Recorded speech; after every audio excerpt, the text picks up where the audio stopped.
नमस्कार दोस्तों, चलिए आज हमारी ये पैट की 4th क्लास है। इससे पहले हमारी 3 क्लासेस इसी चैनल पर अवेलेबल हैं और ये जितने भी क्लासेस हैं वे सब हमारे यूपी ट्रिपल एससी पैट 2025 के सिलेबस पर आधारित हैं। देखो इसमें ना फर्स्ट क्लास में आपको बताया था कि हम इसके कम से कम 20 प्रैक्टिस सेट करेंगे, लेकिन उस क्लास का हमारा समय बहुत कम हो रहा था, अराउंड 40 मिनट्स, ठीक है। लेकिन आज से हम क्लास का समय बढ़ाएँगे जिससे कि हम ज़्यादा व्याख्या को देख सकें। ठीक है, और क्लासों की संख्या हमारी कम हो जाएगी क्योंकि आपका पेपर जल्दी ही आने वाला है। जैसे कि आपने डेट को देख ही लिया होगा कि कब आपका एग्ज़ाम है। तो उसी को देखते हुए हम क्लासेस का समय बढ़ाएँगे और उनकी संख्या कम करेंगे, जिससे कि हम ज़्यादा व्याख्या कर सकें और अपना जितने भी इम्पोर्टेंट पॉइंट हो सकेंगे, वो सब हम इसमें कवर करने की कोशिश करेंगे। तो चलिए दोस्तों, अब हम अपनी क्लास शुरू करते हैं। अगर आप दोस्तों इस चैनल पर नए हैं, तो प्लीज़ पहले तो चैनल को सब्सक्राइब कर लें एंड बेल आइकन को प्रेस कर लें, जिससे मैं किसी भी नेक्स्ट टॉपिक पे अगर क्लास लेता हूँ, तो उसका नोटिफ़िकेशन आप तक चला जाएगा। और आप किसी भी टॉपिक पे अगर क्लास चाहते हैं, तो कमेंट बॉक्स में उसके बारे में आप ज़रूर बताएँ, ठीक है? तो चलिए अब हम अपने क्वेश्चंस के बारे में देखते हैं। तो देखो आप क्वेश्चंस का जवाब आप ज़रूर दिया करें अगर आप जानते हैं तो, ठीक है? और जानते हैं तो आप पहले क्वेश्चंस की संख्या लिखा करें, उसके आगे आप जैसे कि मान लीजिए ए, बी, सी, डी या कोई सा भी इसका ऑप्शन है, तो आप इस तरीके से उस पे टाइप कर सकते हैं, ठीक है? और आपको क्लास के लास्ट में आपके लिए एक क्वेश्चंस मिलेगा जो कि एसडब्ल्यू होगा, जिसका आप जवाब देंगे, मैं ऐसी आशा करूँगा। तो चलिए अब अपनी हम क्लास शुरू करते हैं। तो देखो हमारा पहला प्रश्न है कि विश्व मौसम विज्ञान दिवस कब मनाया जाता है? तो देखो मेरा केवल क्वेश्चन लाने का मकसद यहाँ पर ये नहीं होता है कि आपको केवल क्वेश्चन दिया और उसका आंसर। देखो इतना तो आप भी जानते हैं कि 100% क्वेश्चंस रिपीट होना बहुत मुश्किल जैसा हो जाता है। लेकिन उसकी व्याख्या या जितने भी उसके ऑप्शंस होते हैं, उसके बारे में भी देखेंगे हम, जिससे हमें क्वेश्चंस या आंसर मिलने की ज़्यादा से ज़्यादा संभावना रहती है। तो आप क्लास को बहुत ध्यान से सुनें, मैं इसके जितने भी टॉपिक कंप्लीट कराए जा सकते हैं, वो सब कराने की कोशिश करूँगा। तो चलिए हमारा पहला प्रश्न है कि विश्व मौसम विज्ञान दिवस कब मनाया जाता है? अगर आप जानते हैं तो कमेंट बॉक्स में इसका जवाब दें। इसका ऑप्शन ए है 21 मार्च, ऑप्शन बी है 22 मार्च और ऑप्शन सी है 23 मार्च, ऑप्शन डी है 24 मार्च। अगर आप इसका जवाब जानते हैं तो कमेंट बॉक्स में इसका आंसर दें। तो देखो अगर आप नहीं जानते तो इसका आंसर होगा ऑप्शन सी यानी कि 23 मार्च। विश्व मौसम विज्ञान दिवस जो है वो 23 मार्च को मनाया जाता है, ठीक है? अब देखो मैं ये क्लासेस इसलिए लेकर हूँ कि इनसे रिलेटेड जितने भी हमारे इम्पोर्टेंट फैक्ट या टॉपिक हो सकें, वो सब इसमें कवर किए जा सकें, ठीक है? और आज क्लास का समय भी ज़्यादा लंबा रहेगा तो आप वीडियो को ध्यान से देखें। चलिए अब हम कुछ हमारे जो इम्पोर्टेंट डेज़ हो सकेंगे, उसके बारे में बात करते हैं। देखिए, ये जो हमारे जितने भी हमारे महत्वपूर्ण दिवस हैं, हम इसमें कवर करने की कोशिश करते हैं, ठीक है? और जितने भी ये इम्पोर्टेंट दिवस हैं ना, वो सब किसी न किसी एग्ज़ाम में पूछे जा चुके हैं और ये इम्पोर्टेंट हैं, कई बार भी एग्ज़ामों में देखने को मिले हैं, तो इसी वजह से मैंने ये लेकर के आया हूँ। तो अगर हम इसमें बात करें, तो 9 जनवरी जो है वो भारतीय प्रवासी दिवस के रूप में मनाया जाता है, ठीक है? अब आप ध्यान से सुनेंगे ना, अगर आपको क्लास 2-3 बार अगर आप इसे देख लेंगे ना, 2 की स्पीड पे करके, तो आपको याद भी यहीं पे हो जाएगा, ठीक है? इसमें 9 जनवरी जो है वो भारतीय प्रवासी दिवस मनाया जाता है। 4 जनवरी को ब्रेल दिवस मनाया जाता है और 12 जनवरी को राष्ट्रीय युवा दिवस मनाया जाता है और 23 जनवरी को पराक्रम दिवस मनाया जाता है। 24 जनवरी को राष्ट्रीय बालिका दिवस मनाया जाता है, ठीक है? और 25 जनवरी को राष्ट्रीय मतदाता दिवस मनाया जाता है। 13 फरवरी को राष्ट्रीय महिला दिवस मनाया जाता है, ठीक है? और 28 फरवरी को राष्ट्रीय विज्ञान दिवस मनाया जाता है। देखो कुछ डेट ऐसी भी होती हैं जैसे कि एक डेट में 2-2 दिवस भी मनाए जाते हैं या 2 या 3 दिवस भी मनाए जाते हैं, ज़्यादा भी मनाए जाते हैं। कभी आप सोचें कि 23 जनवरी को जैसे पराक्रम दिवस है, तो इसके अलावा कुछ और भी मनाया जाता होगा, लेकिन जो इम्पोर्टेंट है या जो एग्ज़ाम में पूछे जाने की संभावना है, वो यहाँ पर लाने की कोशिश की गई है। 8 मार्च को अंतर्राष्ट्रीय महिला दिवस। देखो यहाँ पर क्या लिखा है कि 13 फरवरी को राष्ट्रीय महिला दिवस और 8 मार्च को अंतर्राष्ट्रीय महिला दिवस, तो आप इस चीज़ को याद रखें, ठीक है? 22 मार्च को विश्व जल दिवस और 24 मार्च को विश्व क्षय दिवस। देखो विश्व क्षय दिवस या विश्व टीबी दिवस भी मनाते हैं। तो जो हमारी हमारी फर्स्ट क्लास थी उसमें जो है ना, ये टाइपिंग में आपको विश्व टीबी दिवस में ना ये वाला टी बन गया था, जो कि गलत है। टीबी ये वाला होना चाहिए था, ठीक है? ए और बी वाला, ये है यू और बी वाला, ये है ए और बी वाला। तो मेरा कहने का मतलब ये है कि टाइपिंग उसमें मिस्टेक हो गई थी, उसमें जो था वो ये वाला था, लेकिन होना जो चाहिए था वो ये वाला चाहिए था, ठीक है? ये केवल ये वाला होना चाहिए था, ये वाला रॉन्ग है। तो आप केवल वो याद करने के लिए, गलत नहीं है, वैसे ही वो याद करने के लिए था, ठीक है? कभी कुछ बच्चे कहें तो 24 मार्च को विश्व क्षय दिवस और 7 अप्रैल को विश्व स्वास्थ्य दिवस, 23 अप्रैल को विश्व पुस्तक दिवस, ठीक है। और 24 अप्रैल को राष्ट्रीय पंचायती राज दिवस, और 1 मई को विश्व श्रमिक दिवस, 8 मई को रेड क्रॉस दिवस। ये जितने भी इंपॉर्टेंट है सारे जितने भी हैं, ठीक है। कुछ और देखते हैं हम, जैसे कि 10 दिसंबर को मानवाधिकार दिवस मनाया जाता है, 16 दिसंबर को विजय दिवस मनाया जाता है, ठीक है। 23 दिसंबर को राष्ट्रीय किसान दिवस मनाया जाता है, 24 दिसंबर को राष्ट्रीय उपभोक्ता दिवस मनाया जाता है, और 25 दिसंबर को सुशासन दिवस मनाया जाता है, और 20 जनवरी को अंतर्राष्ट्रीय शतरंज दिवस मनाया जाता है, ठीक है। कुछ तो बहुत ही ज़्यादा इंपॉर्टेंट है, और मैं देखो इसमें यही लाने की कोशिश की गई है, क्योंकि बहुत सारे बच्चे कहेंगे कि बहुत ज़्यादा हो रहा है, तो देखो आप समझ सकते हैं, क्योंकि पिछली बार भी पैट का पेपर कैसा आया था। और 11 जुलाई को राष्ट्रीय चंद्र दिवस मनाया जाता है, 1 मार्च को शून्य भेदभाव दिवस मनाया जाता है, और 14 मार्च को विश्व गणित दिवस मनाया जाता है, 16 मार्च को राष्ट्रीय टीकाकरण दिवस मनाया जाता है, और 2 दिसंबर को विश्व कंप्यूटर साक्षरता दिवस मनाया जाता है। 23 दिसंबर को भारत में कृषक दिवस मनाया जाता है, 26 दिसंबर को वीरवाल दिवस मनाया जाता है, और 10 फरवरी को विश्व दलहन दिवस मनाया जाता है, ठीक है। अब अगर हम 13 फरवरी को देखें तो विश्व रेडियो दिवस मनाया जाता है, ठीक है। और 31 मई को विश्व तंबाकू निषेध दिवस मनाया जाता है। कुछ और हम एक स्लाइड और देख लेते हैं, मैं मानता हूँ ज़्यादा हो गया है, लेकिन एक स्लाइड और देख लेते हैं, 3 स्लाइड इसमें कंप्लीट कर लेंगे, और दूसरी क्लास में किसी और दिन कुछ और डेज जो होंगे वो कंप्लीट कर लेंगे, ठीक है। देखो 29 अगस्त को राष्ट्रीय खेल दिवस मनाया जाता है, और 8 सितंबर को विश्व साक्षरता दिवस मनाया जाता है। 15 सितंबर को राष्ट्रीय अभियंता यानी कि इंजीनियर, ठीक है, आप समझ रहे होंगे, राष्ट्रीय अभियंता दिवस मनाया जाता है। 16 सितंबर को विश्व ओजोन दिवस मनाया जाता है। 27 सितंबर को विश्व पर्यटन दिवस मनाया जाता है, और 2 अक्टूबर को राष्ट्रीय अंतर्राष्ट्रीय अहिंसा दिवस मनाया जाता है। आई थिंक आप इसके बारे में जानते होंगे बहुत अच्छे से। 8 अक्टूबर को भारतीय वायुसेना दिवस मनाया जाता है, और 11 अक्टूबर को अंतर्राष्ट्रीय बालिका दिवस मनाया जाता है। 15 अक्टूबर को विश्व छात्र दिवस मनाया जाता है, और 16 अक्टूबर को विश्व खाद्य दिवस मनाया जाता है।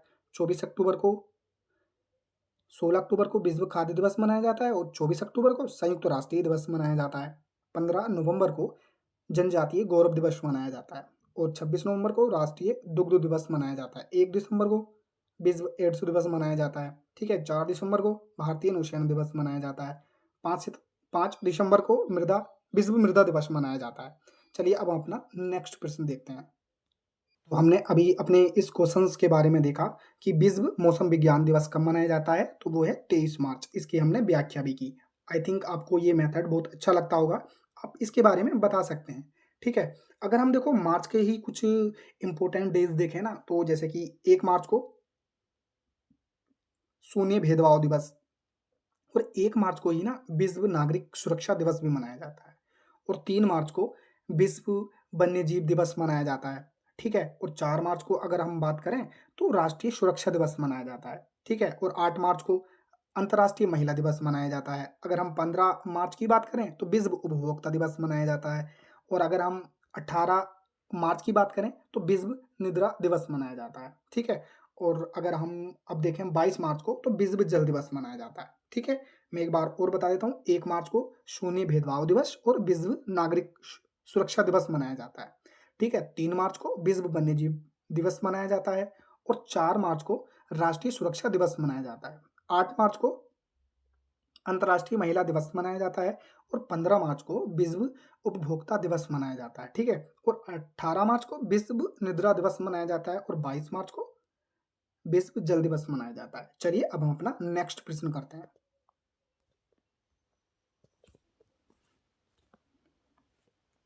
नेक्स्ट प्रश्न है हमारा कि भारत का एकमात्र सक्रिय ज्वालामुखी अंडमान एवं निकोबार के किस द्वीप में स्थित है। ये बोधो को ये क्वेश्चन कई एग्जामों में रिपीट हुआ था, ठीक है, तो इसलिए मैं लेकर के आया। जिसका ऑप्शन एक है, ए है हेवलॉक द्वीप, और ऑप्शन बी है नील द्वीप, और ऑप्शन सी है नारकोंडम द्वीप, और डी है वेरन द्वीप। तो इसका जवाब अगर आप जानते हैं तो कमेंट बॉक्स में इसका जवाब दें। अगर आप नहीं जानते तो इसका आंसर होगा ऑप्शन डी वेरन द्वीप। भारत का एकमात्र सक्रिय ज्वालामुखी अंडमान और निकोबार के किस द्वीप में स्थित है, वेरन द्वीप में। चलिए अब हम अपना नेक्स्ट प्रश्न देखते हैं। देखो हमारा नेक्स्ट प्रश्न है कि भारतीय संविधान का भाग 4A यानी कि पार्ट 4A भी कह सकते हैं, किससे संबंधित है, ठीक है।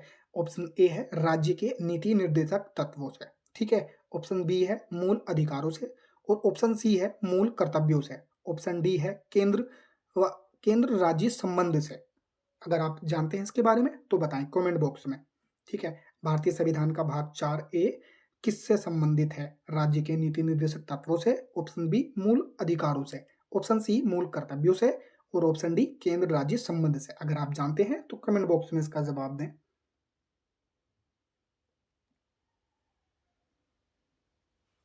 तो देखो इसका आंसर जो होगा वो मूल कर्तव्यों से होगा, यानी भाग 4A जो है उसका संबंध किससे है? मौलिक कर्तव्यों से या फिर मूल कर्तव्यों से, ठीक है। तो देखो मैं ये दोबारा इस वजह से लेकर के आता हूँ इस तरह के क्वेश्चन, क्योंकि देखो बहुत तरह तरह के क्वेश्चन आगे पीछे कर करके पूछ लिए जाते हैं एग्जामिनर द्वारा। तो मैं जितने भी क्लास से लेकर के आता हूँ रिपीट में इस वजह से लेकर आता हूँ जिससे कि आपको क्लास में याद हो जाए, ठीक है। अब हम अपने कुछ पार्ट देख लेते हैं जो इंपॉर्टेंट है भारतीय संविधान के। चलिए अब हम अपने भारतीय संविधान के भाग और उनके विषयों के बारे में देखते हैं, ठीक है। और मैं देखो जनरली आपको यहीं पर याद कराने की कोशिश करता हूँ और अपना फीडबैक आप जरूर दिया करें, ठीक है। भाग 1 जो है वो और राज्य संघ और उसका राज्य क्षेत्र, यानी भाग 1 का विषय है संघ और उसका राज्य क्षेत्र। भाग 2 नागरिकता से संबंधित है, यानी भाग 2 का विषय क्या है? नागरिकता। भाग 3 का मौलिक अधिकार और भाग 4 का राज्य के नीति निर्देशक तत्व, ठीक है। भाग 4 और भाग 4 के सभी इंपॉर्टेंट है लेकिन आपको मैं याद कराऊंगा अभी इसके बाद में, ठीक है। भाग 4 के मौलिक कर्तव्य है, ठीक है। भाग 5 संघ सरकार, भाग 6 राज्य सरकारों की बात करता है, ठीक है। और भाग 8 संघ राज्य क्षेत्र की बात करता है। मैंने भाग 7 क्यों नहीं बताया, मैं अभी आगे बताऊंगा आपको। भाग 9 की अगर हम बात करें जो कि पंचायतों की बात करता है, भाग 9 के नगर पालिकाओं की बात करता है, भाग 9 ख सहकारी समितियों की बात करता है और भाग 10 अनुसूचित और जनजातीय क्षेत्र की बात करता है। भाग 11 संघ और राज्यों के बीच संबंध की बात करता है, ठीक है। जितने हमारे ऑप्शन में थे वो भी सब हमने इसमें सोल्व कर लिए हैं, ठीक है। और भाग 12 वित्तीय संपत्ति समुदाय और बाद की बात करता है, ठीक है। भाग 13 भारत के राज्य क्षेत्र के भीतर व्यापार वाणिज्य और समागम की बात करता है, ठीक है। अब हम अपना नेक्स्ट पार्ट देखें। भाग 14 जो है वो संघ और राज्यों के अधीन सेवाओं की बात करता है और भाग 14 के अधिकरण की बात करता है। भाग 15 निर्वाचन की बात करता है और भाग 16 जो है वो कुछ वर्गों से संबंधित विशेष प्रावधान की बात करता है। भाग 17 राज्य भाषा की बात करता है। देखो राज्य भाषा तो आपको अगर आप हिंदी में भी आपको ये वाला क्वेश्चन मिल सकता है, चाहे तो वो यूपीएसआई हो या यूपी पुलिस कांस्टेबल हो या फिर पैट हो, संभावना रहती है कि मिल सकता है आपको ये क्वेश्चन। जीएस में तो आपको 100% मिलने की संभावना है अगर पॉलिटी आपका सब्जेक्ट है तो, ठीक है। भाग 18 की बात करें आपात उपबंध की बात करता है। भाग 19 प्रकीर्णन की बात करता है। भाग 20 संविधान संशोधन की बात करता है और भाग 21 अस्थायी संक्रमणशील और विशेष उपबंध की बात करता है। भाग 22 संक्षिप्त नाम प्रारंभ हिंदी में प्राधिकृत पाठ और निरसन की बात करता है। भाग 7 राज्यों से संबंधित पहली अनुसूची का खंड है जो कि निरस्त कर दिया गया। देखो ये भाग 21, 22 और 7 ये आपको जनरली देखने को नहीं मिलते, ठीक है। फिर भी आपको याद तो करना है, ठीक है। अब मैंने एक बार बता देता हूँ आपको याद कैसे करना है। देखो आपको याद करना है केवल कीवर्ड्स है। अब देखो मैं यहाँ पर आपको पूरी डेफिनेशन भी लिख करके लेकर आता नागरिकता की, लेकिन मैं इस वजह से नहीं लेकर आया क्योंकि आपको कीवर्ड आपको देखने हैं और उसी से रिलेट करके आपको याद करने हैं, ठीक है। अब आपको फर्स्ट भाग अनुच्छेद तो जनरली याद ही रहता है, ठीक है। तो भाग 1 संघ और उसका राज्य क्षेत्र, भाग 2 आप इतना कहें नागरिकता, भाग 2 नागरिकता, ठीक है। भाग 3 मौलिक अधिकार, भाग 4 राज्य के नीति निर्देशक तत्व, इसे आप डीपीएसपी भी कह सकते हैं, directive principle and state policy, ठीक है। तो डीपीएसपी भी मिल जाता है कभी कभी एग्जाम में देखने को। भाग 4 के मौलिक कर्तव्य की बात करता है। संघ 5वां भाग जो है संघ सरकार की बात करता है। भाग 6 राज्य सरकारों की बात करता है। भाग 8 संघ राज्य क्षेत्र की बात करता है। भाग 9 की बात करें तो पंचायतों की बात करता है। भाग 9 के नगर पालिकाओं की बात करता है। भाग 9 के सहकारी समितियों की बात करता है। भाग 10 अनुसूचित और जनजातीय क्षेत्र की बात करता है। भाग 11 संघ और राज्यों के बीच संबंध की बात करता है। भाग 12 जो है वो वित्तीय संपत्ति समुदाय और बाद की बात करता है। भाग 13 भारत के राज्य क्षेत्र के भीतर व्यापार वाणिज्य एवं समागम की बात करता है। भाग 14 जो है वो संघ और राज्यों के अधीन सेवाओं की बात करता है। भाग 14 के अधिकरण की बात करता है। भाग 15 निर्वाचन की बात करता है। देखो आपको केवल कीवर्ड पे ध्यान देना है, ठीक है। भाग 15 जो है निर्वाचन की बात करता है और भाग 16 कुछ वर्गों से संबंधित विशेष प्रावधान की बात करता है और भाग 17 राज्य भाषा की बात करता है और भाग 18 जो है वो आपात उपबंध की बात करता है। भाग 19 प्रकरण की बात करता है और भाग 20 संविधान संशोधन की बात करता है। चलिए अब हम अपना नेक्स्ट प्रश्न देखते हैं। हमने अपना ये प्रश्न सोल्व किया कि भारतीय संविधान का भाग 4A किससे संबंधित है, तो ऑप्शन ए राज्य के नीति निर्देशक तत्वों से, या ऑप्शन बी मूल अधिकारों से, या ऑप्शन सी मूल कर्तव्यों से, या ऑप्शन डी है केंद्र राज्य संबंध से। तो इसका आंसर था ऑप्शन सी, यानी कि मूल कर्तव्यों से। अब हम अपना नेक्स्ट प्रश्न देखते हैं, अगला प्रश्न देखते हैं। हमारा अगला प्रश्न है कि भारतीय संविधान की किस अनुसूची में भारत के राष्ट्रपति के पारिश्रमिक भत्ते और विशेष अधिकारों का उल्लेख किया गया है। ठीक है, देखो अनुसूचियां मैंने फर्स्ट क्लास में भी बताई थी, लेकिन उसमें क्वेश्चन कुछ और थे और इसमें क्वेश्चन कुछ और है। ठीक है, मैं ये चाहता हूँ कि आपका कोई क्वेश्चन बचना नहीं चाहिए। मैं अब आपके इससे रिलेटेड आपका क्वेश्चन जितने भी ऑप्शन है मैं सारे सोल्व करके बताऊंगा, आपको सारे समझाऊंगा। ठीक है, इसका ऑप्शन ए है पहली अनुसूची। इस क्वेश्चन का पहले मतलब बताऊं मैं ये कि भारतीय संविधान की किस अनुसूची में भारत के राष्ट्रपति के पारिश्रमिक भत्ते एवं विशेष अधिकारों का उल्लेख किया गया है। तो इसके ऑप्शन ए है पहली अनुसूची, ऑप्शन बी दूसरी अनुसूची और ऑप्शन सी है चौथी अनुसूची और ऑप्शन डी पांचवी अनुसूची। अगर आप जानते हैं तो कमेंट बॉक्स में इसका जवाब दें। ठीक है, तो इसका आंसर क्या होगा, इसका जवाब आप कमेंट बॉक्स में दें। नहीं जानते तो इसका ऑप्शन जो होगा वो ऑप्शन दूसरा हो, option B is a right answer, यानी कि दूसरी अनुसूची में दूसरी अनुसूची में भारत के राष्ट्रपति के पारिश्रमिक भत्ते और विशेष अधिकारों का उल्लेख किया गया है। ठीक है, अब देखो ऐसा तो है नहीं कि आपको सेम क्वेश्चन देखने को मिले, चांसेस हैं भी, लेकिन संभावना ज़्यादा से ज़्यादा क्या रहती है, आपको क्वेश्चन चेंज होकर के ही मिलेगा। ठीक है, तो हमारे भारतीय संविधान में कितनी अनुसूचियां हैं और उन अनुसूचियों में क्या क्या प्रावधान दिए गए हैं, हम उनके बारे में देखते हैं।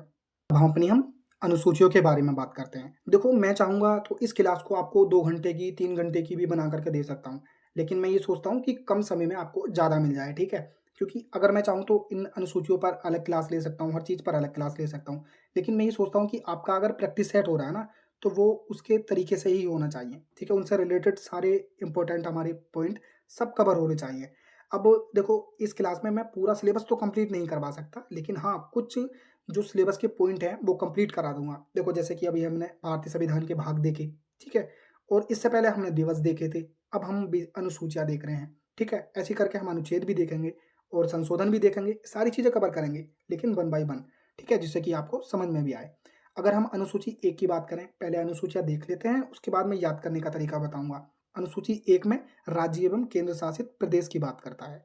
अनुसूची 2 उच्च अधिकारियों का वेतन की बात करता है और अनुसूची 3 जो है वो शपथ की बात करता है, राष्ट्रपति और उपराष्ट्रपति और राज्यपाल को छोड़कर। तो फिर किसके शपथ की बात करता है, जितने भी उच्च अधिकारी बचे। ठीक है, उच्च अधिकारियों का वेतन की जो बात करता है अनुसूचित 2, जो अभी हमने हमने प्रश्न को भी देखा था। ठीक है, लेकिन शपथ की बात, राष्ट्रपति की जो शपथ की बात की गई है और उपराष्ट्रपति की जो शपथ की बात की गई है और राज्यपाल की जो शपथ की बात की गई है, वे सब उनके अनुच्छेदों में बात की गई है, लेकिन अनुसूची 3 में नहीं की गई है। ठीक है, अब अनुसूची अगर 4 को देखें तो राज्य और केंद्र शासित प्रदेशों के लिए राज्यसभा में सीटों का आवंटन की बात करता है। अभी हम इसका याद करने का तरीका भी देखेंगे। भाग 5 अनुसूचित और जनजातीय क्षेत्रों के प्रशासन तथा नियंत्रण के संबंध में प्रावधान की बात करती है, अनुसूची 5। नेक्स्ट अनुसूची देखते हैं हम। हमारी नेक्स्ट अनुसूची है छठी अनुसूची, यानी कि छठी अनुसूची में असम, त्रिपुरा, मेघालय और मिजोरम राज्य के जनजातीय क्षेत्रों के प्रशासन के बारे में उपबंध की बात करती है, छठी अनुसूची। अब 7वीं अनुसूची जो है ना वो सूचियों की बात करती है। इसमें 3 सूचियों की बात की गई है, संघ सूची, समवर्ती सूची और राज्य सूची।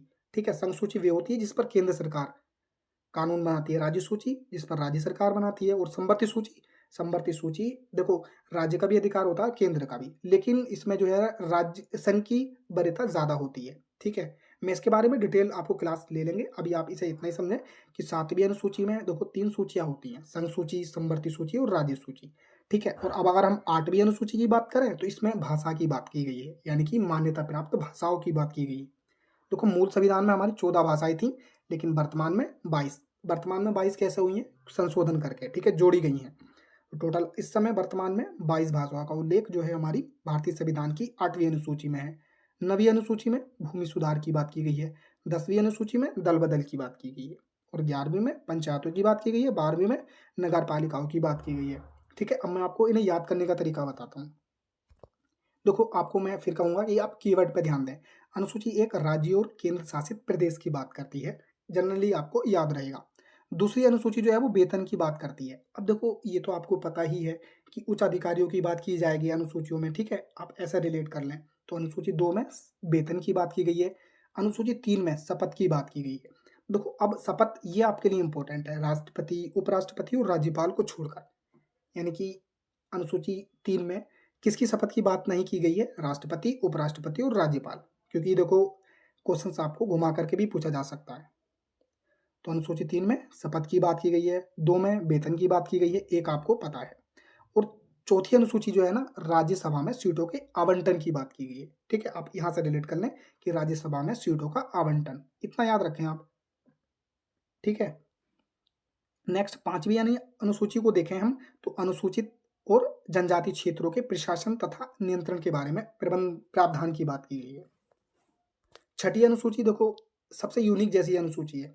ठीक है, तो आप इसमें ऐसे रिलेट कर सकते हैं कि इसमें कुछ राज्यों की बात की गई है, यानी कि 4 राज्यों की बात की गई है, असम, त्रिपुरा, मेघालय और मिजोरम राज्य की। ऐसे आप इसे रिलेट करें। 7वीं अनुसूची में सूची की बात की गई है, 8वीं अनुसूची में भाषा। ये तो बहुत ही ज़्यादा प्रसिद्ध है अनुसूची 8। रीज़न ये है कि बहुत ज़्यादा एग्जाम में पूछी जाती है।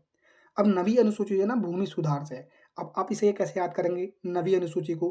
देखो, नवी और नमी आप ऐसे रिलेट करें, मैं आपको याद करने का तरीका बता रहा हूँ। 9वीं अनुसूची जो है वो नवी और नमी, आप नमी जमीन में होती है ना, तो आप भूमि को जमीन कह सकते हैं ना, तो आप भूमि में नमी होती है, तो 9वीं अनुसूची, 9वीं अनुसूची। ठीक है, और 10वीं, द से 10 और द से दल बदल, आप इसे ऐसे रिलेट कर सकते हैं। 11 में पंचायत की बात करते हैं और 12 में नगर पालिकाओं की बात की जाती है। ठीक है, चलिए अब हम अपना नेक्स्ट प्रश्न सोल्व करते हैं।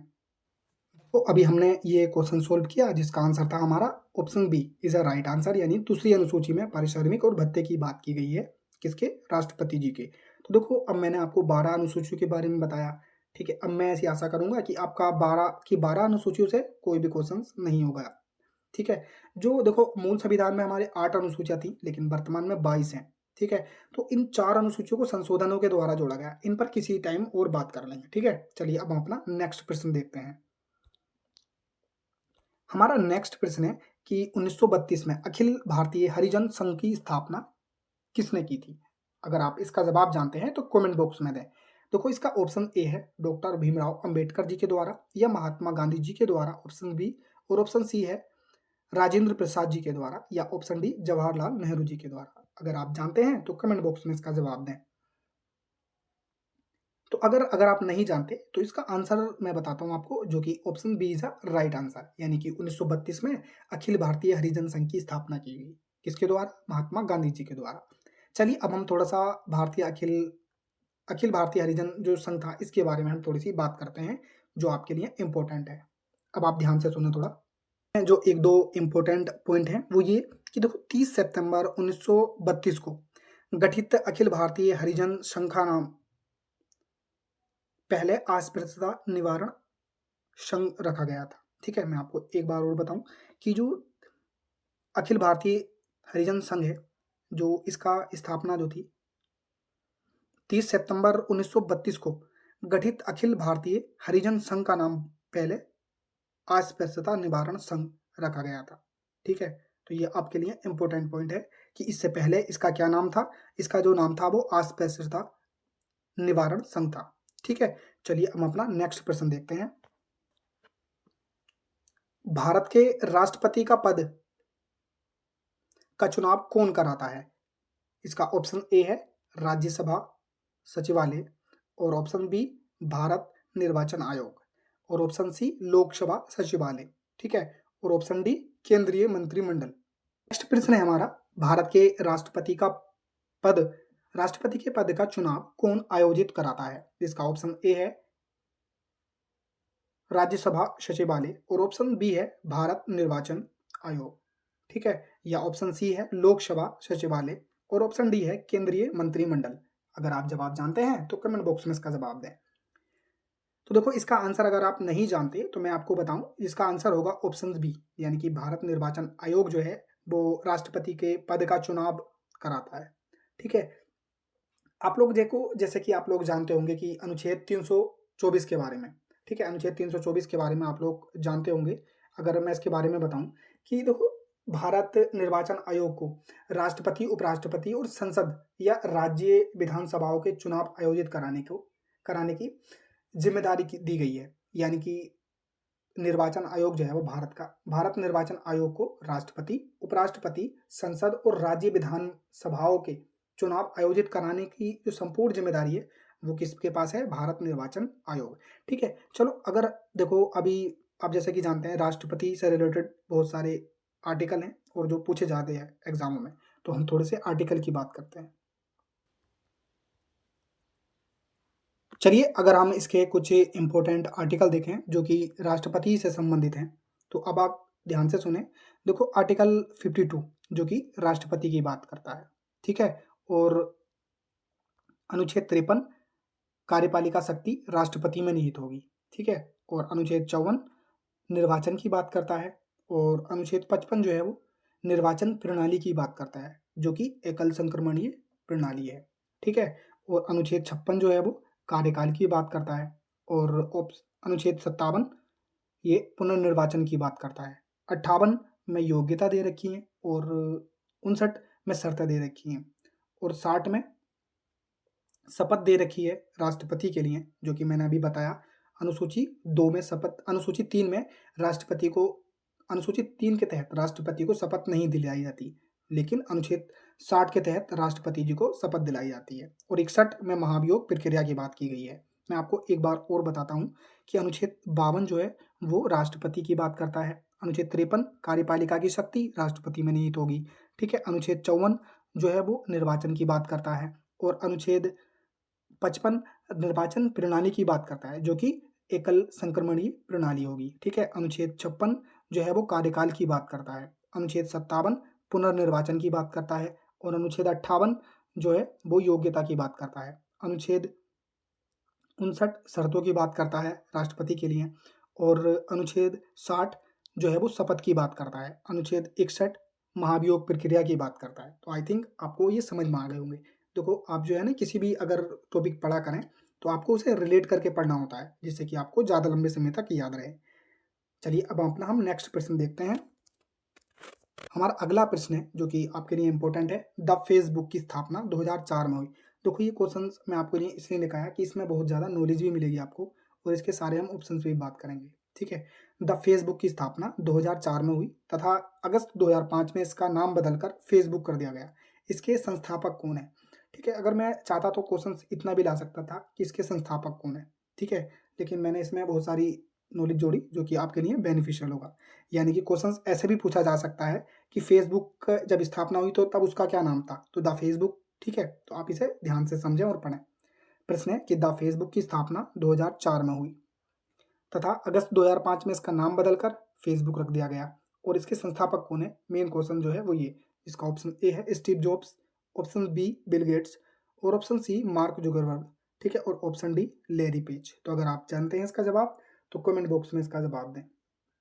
अगर नहीं जानते तो इसका आंसर जो होगा वो option C is right answer होगा, यानी मार्क जुगरबर्ग जो है वो फेसबुक के फाउंडर या संस्थापक कह सकते हैं आप, ठीक है। अब देखो हमने इस क्वेश्चन से कितनी चीज़ें देखी, मैं आपको बताऊं कि इसमें विश्लेषण की अगर हम बात करें तो जब फेसबुक की स्थापना कब हुई? 2004 में, लेकिन जब 2004 में फेसबुक की स्थापना हुई तब उसका क्या नाम था? तो दावत फेसबुक, ठीक है, और इसका नाम कब परिवर्तित किया गया? 2005 में। इसके संस्थापक कौन है? आपको जैसे कि मैंने अभी बताया मार्क जुगरबर्ग, ठीक है। अब आपके लिए प्रश्न ये है कि आप इन तीनों के बारे में भी आप कमेंट बॉक्स में बताएं, ठीक है। चलिए अब हम अपना नेक्स्ट प्रश्न देखते हैं। चलिए अब अपना हम नेक्स्ट प्रश्न देखते हैं। नेक्स्ट प्रश्न है हमारा, भारतीय संविधान का कौन सा अनुच्छेद राज्य को यह प्रतिबंधित करता है कि वे किसी भी नागरिक को कोई भी उपाधि, सैन्य और शैक्षणिक विशेषताओं को छोड़कर प्रदान ना करें? तो इसके बारे में अगर आप समझ गए होंगे, आई थिंक मैं ऐसी आशा करूंगा आप समझ गए होंगे, लेकिन मैं आपको फिर भी समझा देता हूँ कि इस प्रश्न का मतलब ये है कि ये पूछा गया है कि कौन सा अनुच्छेद है जिसमें उपाधियों के अंत की बात की गई है या किसी भी नागरिक को कोई उपाधि प्रदान ना की जाए, इस तरह की बात की गई है। तो जिसका ऑप्शन ए है अनुच्छेद 14, ऑप्शन बी है अनुच्छेद 18, ऑप्शन सी है अनुच्छेद 19 और ऑप्शन डी है अनुच्छेद 21। तो अगर आप इसका जवाब जानते हैं तो कमेंट बॉक्स में इसका जवाब आप जरूर दें। अगर नहीं जानते तो मैं बताऊं इसका answer, option B is the right answer, यानी अनुच्छेद 18। अनुच्छेद 18 में ये बात कही गई है। चलिए अब हम थोड़े से इंपॉर्टेंट आर्टिकल जो हो सकते हैं उनके बारे में बात करते हैं। चलिए अब हम कुछ अब इम्पोर्टेंट आर्टिकल हैं उनके बारे में बात करते हैं। ठीक है, अनुच्छेद 1 जो है वो संघ का नाम और राज्य क्षेत्र की बात करता है। अनुच्छेद 2 नए राज्यों का प्रवेश या स्थापना की बात करता है। अनुच्छेद 3 नए राज्यों का नाम और वर्तमान राज्यों और पुराने राज्यों के क्षेत्रफल, सीमा व नाम में परिवर्तन की बात करता है। अनुच्छेद 14, देखो हमारे ऑप्शन में ये था, सब थी। ठीक है, हम इन सब पर बात करेंगे। अनुच्छेद 14 जो है वो विधि के समान समानता, विधियों का समान संरक्षण की बात करता है। अनुच्छेद 15 धर्म, जाति, मूल वंश, लिंग और जन्मस्थान के आधार पर भेदभाव निषेध की बात करता है। अनुच्छेद 16 लोक नियोजन के विषय में अवसर की समानता की बात करता है। अनुच्छेद 17 जो है वो अस्पृश्यता का अंत की बात करता है। अनुच्छेद 18 उपाधियों के अंत की बात करता है, जो कि हमारे उस ऑप्शन में दे रखा था और हमारा जो प्रश्न था वो भी उपाधियों के अंत से लेकर के ही था। ठीक है, अब मैंने याद करने का तरीका भी बताऊंगा आपको।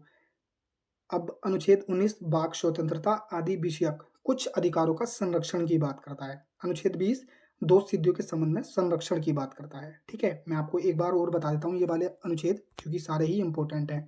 अनुच्छेद 1 संघ का नाम और राज्य क्षेत्र की बात करता है। अनुच्छेद 2 नए राज्यों का प्रवेश या स्थापना की बात करता है। अनुच्छेद 3 जो है वो नए राज्यों का नाम और वर्तमान राज्यों और पुराने राज्यों के क्षेत्रफल, सीमा व नाम परिवर्तन की बात करता है। ठीक है, नेक्स्ट अनुच्छेद 14 जो है वो विधि के समानता, विधियों का समान संरक्षण की बात करता है। अनुच्छेद 15 धर्म, जाति, मूल वंश, लिंग और जन्म स्थान के आधार पर भेदभाव निषेध की बात करता है। अनुच्छेद 16 लोक नियोजन के विषय में अवसर की समानता की बात करता है। अनुच्छेद 17 जो है वो अस्पृश्यता का अंत की बात करता है। अनुच्छेद 18 उपाधियों के अंत की बात करता है। अनुच्छेद 19 जो है वो वाक स्वतंत्रता आदि विषयक कुछ अधिकारों का संरक्षण की बात करता है। और अनुच्छेद 20 जो है वो दो सिद्धि के संबंध में संरक्षण की बात करता है। देखो ये भी कुछ इंपॉर्टेंट हैं जिनके बारे में हम देख लेते हैं, क्योंकि आपको सारे आर्टिकल इंपॉर्टेंट वो उसके लिए क्लास मिल जाएगी, लेकिन जो इनसे रिलेटेड है वो आप देख लें यहाँ पर। कि अनुच्छेद 21 जो है वो प्राण एवं दैहिक स्वतंत्रता की बात करता है। अनुच्छेद 21 ए प्रारंभिक शिक्षा का अधिकार की बात करता है। अनुच्छेद 23 बालात, श्रम व मानव के दुर्व्यापार का निषेध करता है। अनुच्छेद 24 बहुत इंपॉर्टेंट है, एग्जाम में बार बार पूछा जाता है, और जितने भी हैं आप खुद एक्सपीरियंस होल्डर होंगे कि आपको पता होगा कि कितने ये इंपॉर्टेंट हैं या नहीं। अनुच्छेद 24 जो है वो 14 वर्ष से कम उम्र के बच्चों का कारखानों में काम का निषेध की बात करता है। ठीक है, और अनुच्छेद 25 अंतःकरण की और धर्म तथा धर्म की स्वतंत्रता की बात करता है। देखो ये आर्टिकल कभी कभी पूछ लिया जाता है कि अंतःकरण की स्वतंत्रता की बात या फिर धर्म की स्वतंत्रता, तो आपको दो तरीके से भी क्वेश्चंस आपको मिल सकता है आर्टिकल, तो आप इसे दोनों को रिलेट करें।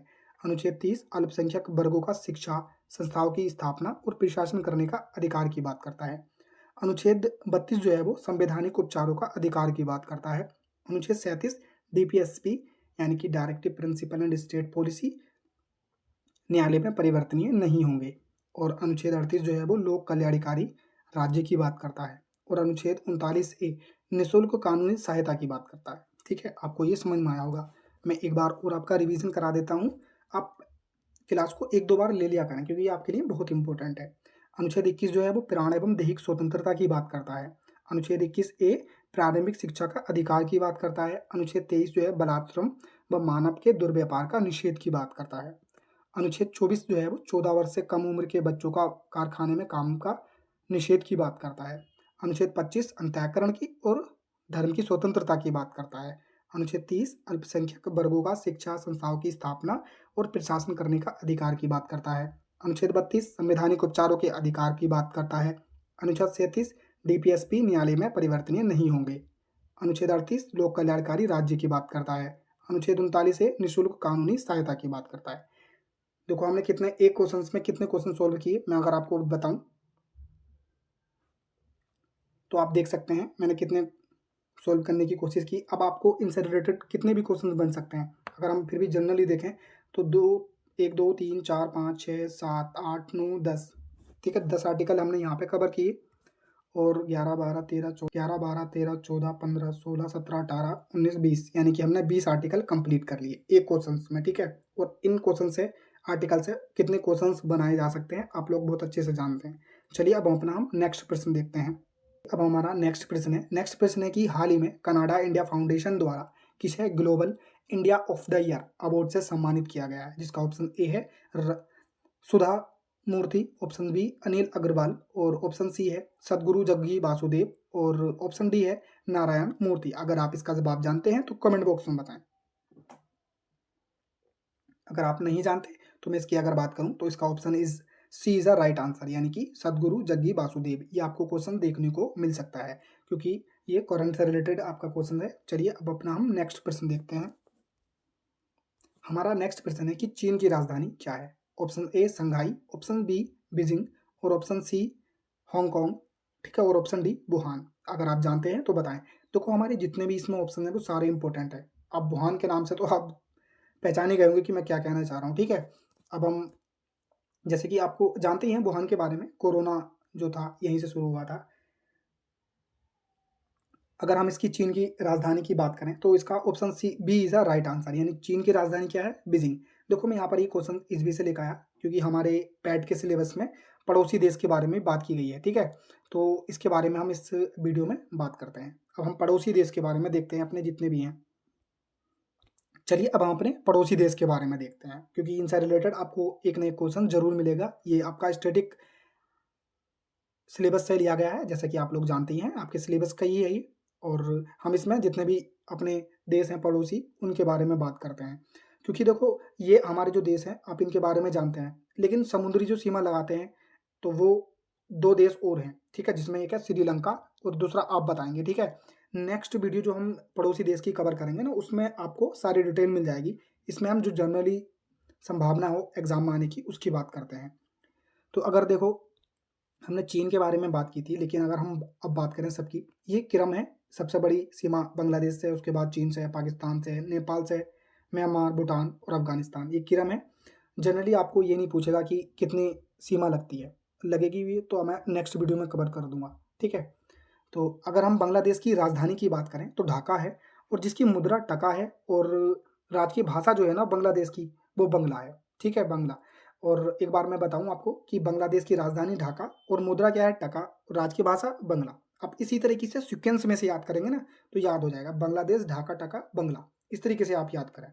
ठीक है, और चीन की राजधानी बीजिंग है और जिसकी मुद्रा युआन है और इसकी राजकीय भाषा मंदारिन भाषा। ठीक है, नेक्स्ट पाकिस्तान, इस्लामाबाद इसकी राजधानी है और रुपया यहाँ पर चलता है। अब मैंने यहाँ पर रुपया लिख रखा है, आप इसका ऑप्शन में पाकिस्तानी रुपया भी देख सकते हैं, तो आप उसे याद रखें कि पाकिस्तान की मुद्रा पाकिस्तानी रुपया, पाकिस्तान की राजधानी इस्लामाबाद और इसकी भाषा जो है वो उर्दू है। जैसे कि इसके बारे में तो आप जानते ही हैं। नेपाल की राजधानी क्या है, काठमांडू, रुपया यानी कि नेपाली रुपया भी कह सकते हैं, इसे आप एग्जाम में दिख सकता है आपको, और इसकी राजकीय भाषा नेपाली है। ठीक है, और म्यांमार की राजधानी नेपाई ताव। देखो कहीं कहीं पर आपको नेपी ताव मिलेगा, ठीक है, और कहीं पर आपको नेपिडमी मिल सकता है, तो आप उसे दोनों को रिलेट कर लें क्योंकि देखो मैंने कुछ एग्जामों में ये देखी है और कुछ में ये देखी है, हालांकि दोनों का सेम ही मतलब है। ठीक है, और मुद्रा जो है वो क्वात है, क्वात। ठीक है, और राजकीय भाषा बर्मी।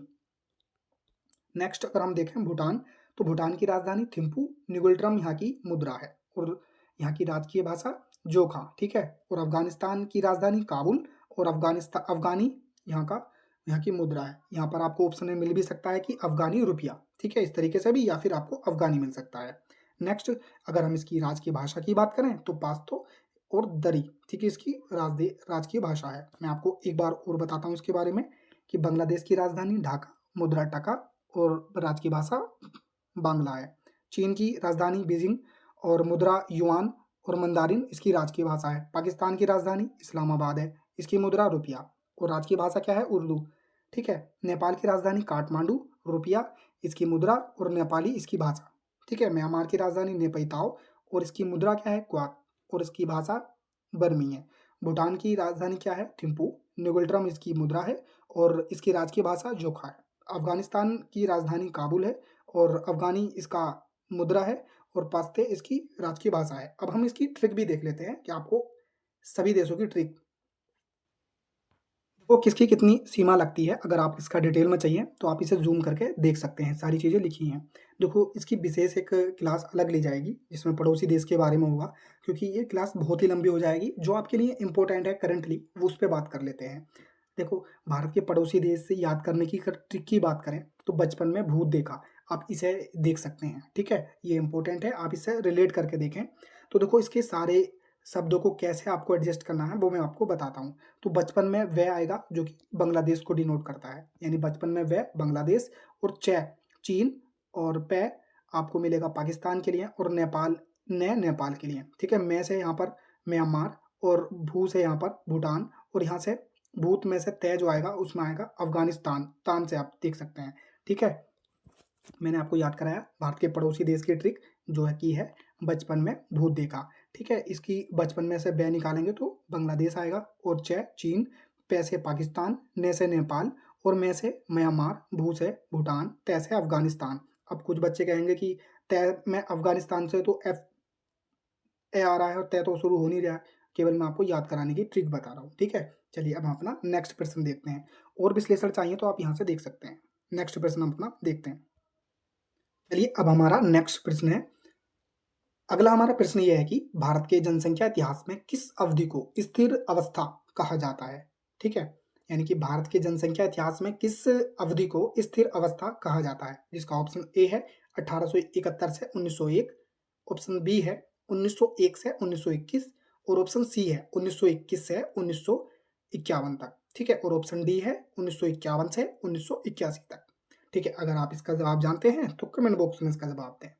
अगर आप नहीं जानते तो मैं आपको बता दूं इसका option B is a right answer होगा, ठीक है? यानी कि 1901 से 1921 तक। अगर हम इसका कारण जानने की कोशिश करें ना तो देखो इस अवधि को स्थिर अवस्था काल कहा जाता है, ठीक है? उसके कारण जो है ना वो मृत्यु दर अधिक होने के कारण यहाँ पर मृत्यु दर इस समय बहुत ज़्यादा हुई थी, जिस कारण ये स्थिर हो गई थी जनसंख्या, ठीक है? चलिए अब हम अपना नेक्स्ट प्रश्न देखते हैं। देखो नेक्स्ट प्रश्न है हमारा, स्वैच्छिक भूमि सुधार आंदोलन किसके द्वारा शुरू किया गया था? देखो ये क्वेश्चन मैंने पीछे वाले क्वेश्चंस में लिख करके नहीं लेकर आ पाया मैं, क्योंकि टाइपिंग नहीं हो पाई, क्योंकि बहुत समय लगता है इन सब चीज़ों क्लास को तैयार करने में। लेकिन इस पे मैंने की है, जो आप देख सकते हैं। यूपी पीसीएस प्रीलिम्स 2020 में पूछा जा चुका है, बिहार पीसीएस में पूछा जा चुका है, UP triple S C PET 2022 में पूछा जा चुका है, सीजीएल 2021 में पूछा जा चुका है, और भी बहुत सारे क्वेश्चन जो पीछे कराए हैं वो भी कहीं ना कहीं पूछे जा चुके हैं। तो अगर आप इसका जवाब जानते हैं तो कमेंट बॉक्स में इसका जवाब दें। अगर नहीं जानते तो मैं आपको बताता हूँ। इसका ऑप्शन ए है महात्मा गांधी, ऑप्शन बी है विनोबा भावे, और option C is Jawaharlal Nehru, और ऑप्शन डी सरदार वल्लभ भाई पटेल। अगर आप जानते हैं तो कमेंट बॉक्स में इसका जवाब दें। नहीं जानते तो इसका आंसर होगा विनोबा भावे, यानी कि स्वैच्छिक भूमि सुधार आंदोलन की जो स्थापना किसके द्वारा की गई थी वो विनोबा भावे हैं, ठीक है? चलिए अब हम अपना नेक्स्ट प्रश्न देखते हैं। हमारा अगला प्रश्न है कि उत्तर प्रदेश के किस शहर को कालीन का शहर कहा जाता है? देखो ये क्वेश्चन यूपी पैट 2021 में पूछा गया, यूपी पुलिस कांस्टेबल 2018 में पूछा गया, और एसएससी जीडी 2022 में पूछा गया, ठीक है? ऑप्शन ए है आगरा, ऑप्शन बी है मुरादाबाद, और ऑप्शन सी है भदोही, और ऑप्शन डी है वाराणसी। अगर आप जानते हैं तो कमेंट बॉक्स में इसका जवाब दें। अगर नहीं जानते तो इसका आंसर होगा सी इज अ राइट आंसर, यानी कि उत्तर प्रदेश के किस शहर को कालीन का शहर कहा जाता है? भदोही। चलिए अब हम इनसे रिलेटेड आपके और भी जितने इंपॉर्टेंट हो सकेंगे वो सब करने की कोशिश करते हैं। किसी भी शहर का जब या किसी भी देश का उपनाम होता है ना तो वो उसका संबंध किसी न किसी चीज़ से होता है, ठीक है? जैसे कि अब अगर हम प्रतापगढ़ को आंवला का शहर भी कह सकते हैं, या आंवला का उत्पादन कहाँ होता है वो प्रतापगढ़, तो आप इससे रिलेट कर सकते हैं, ठीक है? तो इस तरह के से ये बनते हैं। तो मैं अब आपको बताता हूँ कि कुछ उपनाम और या उत्पादन जो कि इसके बारे में बात करें कि अगर प्रतापगढ़ को क्या कहा जाता है, प्रतापगढ़ में आंवला उत्पादन होता है, ठीक है? कन्नौज में इत्र, ठीक, इत्र नगरी भी कहा जाता है कन्नौज को, तो आप ऐसे रिलेट करें। देखो यहाँ पर उत्पादन होते हैं, उन्हीं के नाम पर इनके उपनाम पड़ते हैं। तो प्रतापगढ़ को आंवला उत्पादन का शहर कहा जाता है, ठीक है? या फिर आंवला उत्पादन जो है वो प्रतापगढ़ में होता है, कन्नौज में इत्र, ठीक है? या फिर आप कैसे ऐसे कह सकते हैं कि इत्र की नगरी किसे कहा जाता है? वो कन्नौज को। अलीगढ़ तालों की नगरी कहा जाता है, यानी अलीगढ़ में तालों का उत्पादन होता है। सहारनपुर में लकड़ी पर नक्काशी, और गाजीपुर में गुलाब जल। मुरादाबाद में पीतल का सामान या हस्तशिल्प। मुरादाबाद को क्या कहा जाता है? पीतल नगरी कहा जाता है, ठीक है। बरेली को बांसुरी और जरी, ठीक है। फतेहपुर में आलू उत्पादन होता है। अगर हमने अभी अपने प्रश्न में देखा भदोही के बारे में, यानी कि कालीन का उत्पादन जो होता है वो भदोही में होता है, इसलिए भदोही को क्या कहा जाता है? कालीन का शहर कहा जाता है। मेरठ को खेल सामग्री का शहर कहा जाता है। फिरोजाबाद को कांच के उत्पादन के लिए, कांच का उत्पादन होता है फिरोजाबाद में, जिसे फिरोजाबाद में। लखनऊ चिकनकारी, ठीक है। कानपुर चमड़ा उद्योग के लिए जाना जाता है, यानी चमड़ा उद्योग कहाँ पर होता है? कानपुर में। मुरादाबाद में पीतल का सामान, हस्तशिल्प। वाराणसी में बनारसी साड़ी बनती है और रेशमी कपड़ा बनता है, ठीक है। यानी कि इसका उत्पादन जो होता है वो बनारस में होता है। सहारनपुर में लकड़ी पर नक्काशी, फर्नीचर, ठीक है। चलिए अब अपना नेक्स्ट प्रश्न देखते हैं अपना। चलिए अब हम अपना नेक्स्ट प्रश्न देखते हैं। हमारा नेक्स्ट प्रश्न है कि सेबी का पूर्ण रूप क्या है, यानी सेबी की फुल फॉर्म क्या है। ये आपके लिए बहुत ही ज़्यादा इंपॉर्टेंट क्वेश्चन है, तो आप इसे ध्यान से सुनें। इसका ऑप्शन ए है भारतीय प्रतिभूति और विनियमन ब्यूरो। ऑप्शन बी है भारतीय प्रतिभूति और विनियमन बोर्ड। ऑप्शन सी है भारतीय स्टॉक और विनियमन बोर्ड। ऑप्शन डी है भारतीय प्रतिभूति और आर्थिक बोर्ड। अगर आप इसका जवाब जानते हैं तो कमेंट बॉक्स में इसका जवाब दें। अगर नहीं जानते तो इसका ऑप्शन बी इसका राइट आंसर होगा, यानी कि भारतीय प्रतिभूति और विनियमन बोर्ड। अब देखो इसके बारे में हम कुछ और इम्पोर्टेंट जो हमारे टॉपिक है उनके बारे में बात करें। तो देखो ये जो है ना, इसकी अगर हम स्थापना की बात करें तो भारतीय प्रतिभूति और विनियमन बोर्ड अधिनियम 1992 को बयानबों के प्रावधानों के अंतर्गत, यानी कि ये जो भारतीय प्रतिभूति और विनियमन बोर्ड अधिनियम 1992 है, 1992, इसके प्रावधानों के अंतर्गत इसकी स्थापना, भारतीय प्रतिभूति और विनियमन बोर्ड अधिनियम 1992 के प्रावधानों के तहत जो है ना इसकी स्थापना वो की गई 1988 ईस्वी में, ठीक है। लेकिन 12 अप्रैल 1992 को इसे संवैधानिक दर्जा दे दिया गया, ठीक है। ये आपके लिए इंपॉर्टेंट था। यानी सेबी की फुल फॉर्म क्या है? भारतीय प्रतिभूति और विनियमन बोर्ड, ठीक है। और इसकी स्थापना जो की गई वो भारतीय प्रतिभूति और विनियमन बोर्ड अधिनियम 1992 के प्रावधानों के तहत 1988 में की गई थी। लेकिन इसे संवैधानिक दर्जा कब मिला? तो 12 अप्रैल 1992 को। चलिए अब हम अपना नेक्स्ट प्रश्न देखते हैं। चलिए अब हमारा नेक्स्ट प्रश्न देखते हैं। हमारा नेक्स्ट प्रश्न है कि वर्ष 1930 में प्रथम गोलमेज सम्मेलन आयोजन कहाँ किया गया था? यानी कि प्रश्न है हमारा, वर्ष 1930 में प्रथम गोलमेज सम्मेलन का आयोजन कहाँ किया गया था, ठीक है। Option A Delhi, option B Paris और ऑप्शन सी है लंदन, ऑप्शन डी है मुंबई। अगर आप इसका जवाब जानते हैं तो कमेंट बॉक्स में इसका जवाब दें। अगर नहीं जानते तो इसका आंसर होगा सी, यानी लंदन में प्रथम गोलमेज सम्मेलन का आयोजन किया गया था, जो कि 1930 में किया गया था। चलिए अब हम इसके बारे में कुछ इंपॉर्टेंट बात कर लेते हैं। देखो इसका जो आयोजन था ना वो 12 नवंबर 1930 से 13 जनवरी 1931 तक लंदन में हुआ। ये हमारे लिए इंपॉर्टेंट बात है, ठीक है। और ये प्रथम गोलमेज सम्मेलन था। इसका उद्घाटन ब्रिटेन के सम्राट थे जॉर्ज पंचम ने किया था और इसकी अध्यक्षता ब्रिटेन के पीएम थे, उन्होंने की थी, जिसको मैकडोनाल्ड कहते हैं, ठीक है। यानी इनके जो पीएम थे ब्रिटेन के इस समय वो मैकडोनाल्ड थे, ठीक है। इस सम्मेलन में कांग्रेस में भाग नहीं लिया, ये हमारे लिए इस वजह से इंपॉर्टेंट हो जाता है। यानी प्रथम गोलमेज सम्मेलन में कांग्रेस ने भाग नहीं लिया था। चलिए अब हम अपना नेक्स्ट प्रश्न देखते हैं। हमारा नेक्स्ट प्रश्न है कि वर्ष 1930 में प्रथम गोलमेज सम्मेलन का आयोजन कहाँ किया गया था? इसका ऑप्शन ए है दिल्ली, ऑप्शन बी है पेरिस और ऑप्शन सी है लंदन, ऑप्शन डी है मुंबई। अगर आप जानते हैं तो इसका जवाब आप कमेंट बॉक्स में दें। नहीं जानते तो इसका ऑप्शन सी इसका राइट आंसर होगा, ठीक है। ऑप्शन सी इसका राइट आंसर, यानी जो प्रथम गोलमेज सम्मेलन जो हुआ था वो लंदन में हुआ था 1930 ईस्वी में। अगर हम इसके कुछ इंपॉर्टेंट पॉइंट की बात करें तो आप उसको ध्यान से सुने, ठीक है। देखो इसका आयोजन जो था वो 12 नवंबर 1930 से 13 जनवरी 1931 तक लंदन में हुआ था, ठीक है। यानी प्रथम गोलमेज सम्मेलन कब कब हुआ? 12 नवंबर 1930 से 13 जनवरी 1931 तक, ठीक है। और कहाँ पर हुआ? लंदन में हुआ। अब इसका उद्घाटन जो था ना वो ब्रिटेन के सम्राट थे जॉर्ज पंचम ने किया था। यानी इसका प्रथम गोलमेज सम्मेलन का उद्घाटन किसने किया था? वो लंदन के ब्रिटेन के सम्राट थे जॉर्ज पंचम ने किया था। और इसकी अध्यक्षता किसने की थी? वहीं के पीएम मैकडोनाल्ड ने की थी, ठीक है, अब हमारे लिए क्यों इम्पोर्टेंट है ये, उसका रीज़न ये है कि इस सम्मेलन में कांग्रेस ने भाग नहीं लिया, ठीक है। और दूसरा पॉइंट, इसमें हिंदू महासभा और मुस्लिम लीग तथा उदारवादी नेताओं के प्रतिनिधियों ने भाग लिया था, ठीक है, आप समझ गए आप। इसमें हिंदू महासंघ ने और मुस्लिम लीग तथा उदारवादी नेताओं के प्रतिनिधियों ने भाग लिया, लेकिन कांग्रेस ने इसमें भाग नहीं लिया। अब मैं आपको लिए तीनों हमारे 3 गोलमेज सम्मेलन हुए उनके बारे में बात करते हैं। पहले गोलमेज सम्मेलन की अगर हम बात करें तो प्रथम गोलमेज सम्मेलन जो था वो 1930 ईस्वी में हुआ, ठीक है, लेकिन इसमें कांग्रेस ने भाग नहीं लिया। अब दूसरा हमारा जो था गोलमेज सम्मेलन वो 1931 में हुआ।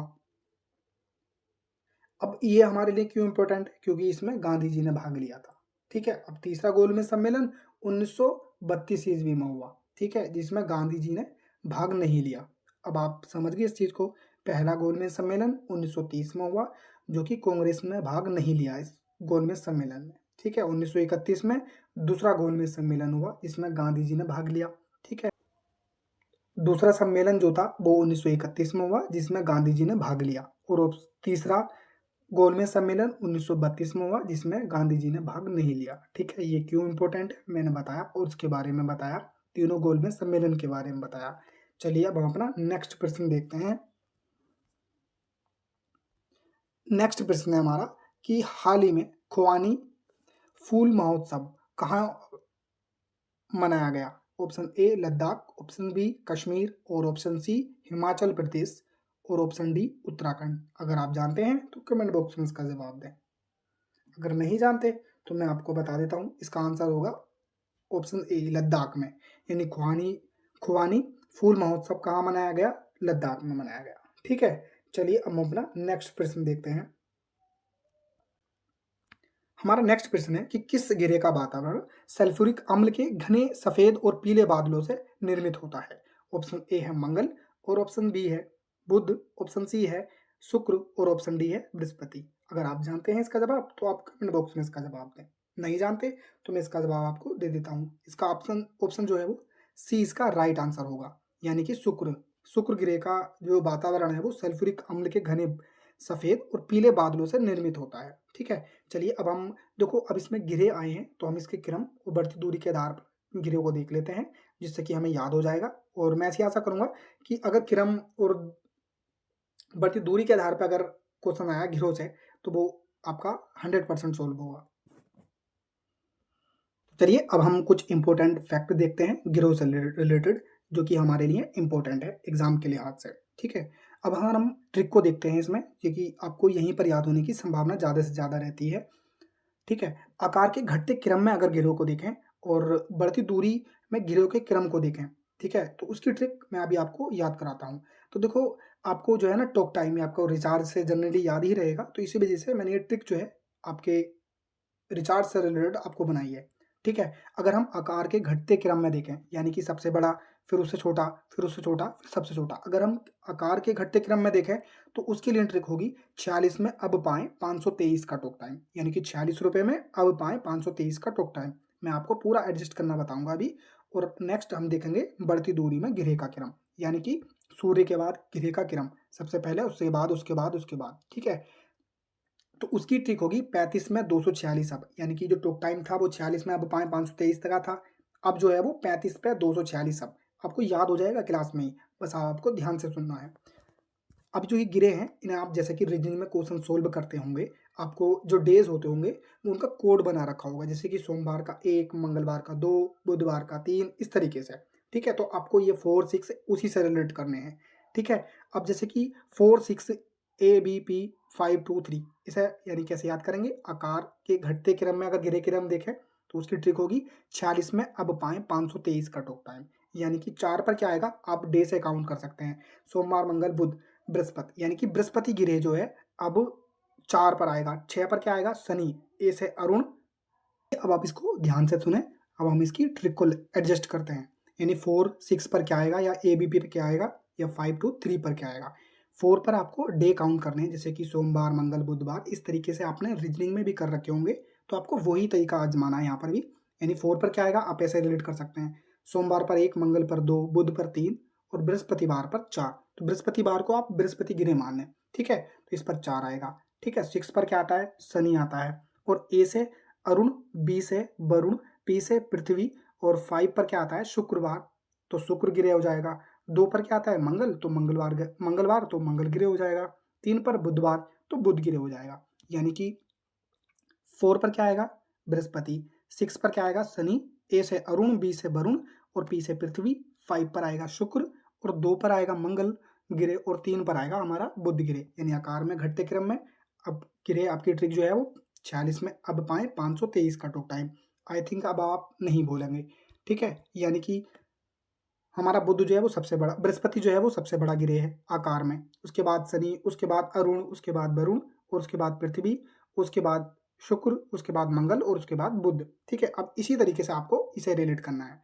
अब आप सभी समझ भी गए होंगे कि 3 पर क्या आएगा हमारा, बुध, ठीक है। 5 पर आएगा शुक्र, यानी सूर्य के बाद कौन सा ग्रह आएगा सबसे पहले, वो आएगा बुध, उसके बाद आएगा शुक्र, उसके बाद आएगा पृथ्वी, उसके बाद आएगा मंगल, और 4 पर क्या आता है। अब इसी तरीके से इसे भी रिलेट कर सकते हैं, ठीक है। मैं आपको अब बताता हूँ 3 पर क्या आएगा, यानी शुक्र के बाद कौन सा ग्रह आएगा सबसे पहले, बुध, क्यों, क्योंकि 3 पर आता है बुध, 5 पर शुक्र आता है, और पी से पृथ्वी आता है, फिर उसके बाद क्या आएगा, मंगल आएगा, उसके बाद बृहस्पति आएगा, बृहस्पति गिरे, ठीक है। उसके बाद शनि गिरे आएगा, उसके बाद अरुण, उसके बाद वरुण, ठीक है। अब आपको मैंने बताया आकार के घटते क्रम में गिरे की ट्रिक। 46 में आप पाए 523 का टॉक टाइम, सबसे बड़ा बृहस्पति, फिर शनि, फिर अरुण, फिर वरुण, फिर पृथ्वी, फिर उसके बाद शुक्र, फिर उसके बाद मंगल, और उसके बाद बुध, ठीक है। नेक्स्ट जो है वो बढ़ती दूरी में अगर ग्रह का क्रम देखें तो 3 पर आएगा हमारा बुध, 5 पर शुक्र, पी से पृथ्वी, 2 से मंगल, 4 से बृहस्पति, 6 पर शनि, ए से अरुण, बी से वरुण, ठीक है। आपको याद आ समझ में भी आया होगा और याद भी होगा, ठीक है। अब अपना नेक्स्ट प्रश्न देखते हैं हम। हमारा अगला प्रश्न है कि महात्मा ज्योतिबा फूले जयंती प्रतिवर्ष किस दिन मनाई जाती है। ये क्वेश्चन 21 में ही पूछा जा चुका है, 2018 में कांस्टेबल में पूछा जा चुका है, ठीक है।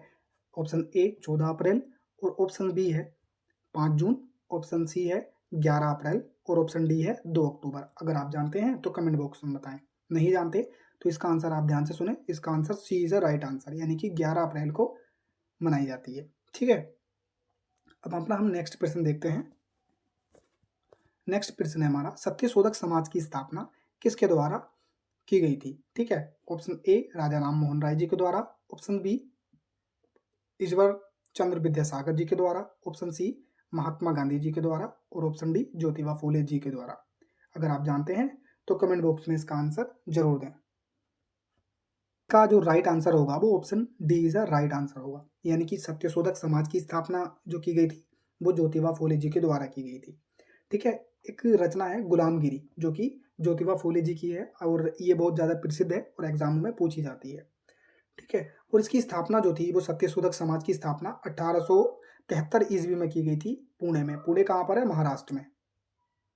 सत्यशोधक समाज के बारे में देखा जिसकी स्थापना ज्योतिबा फूले जी के द्वारा 1873 में पुणे में की गई थी। पुणे कहाँ पर है हमारा, महाराष्ट्र में।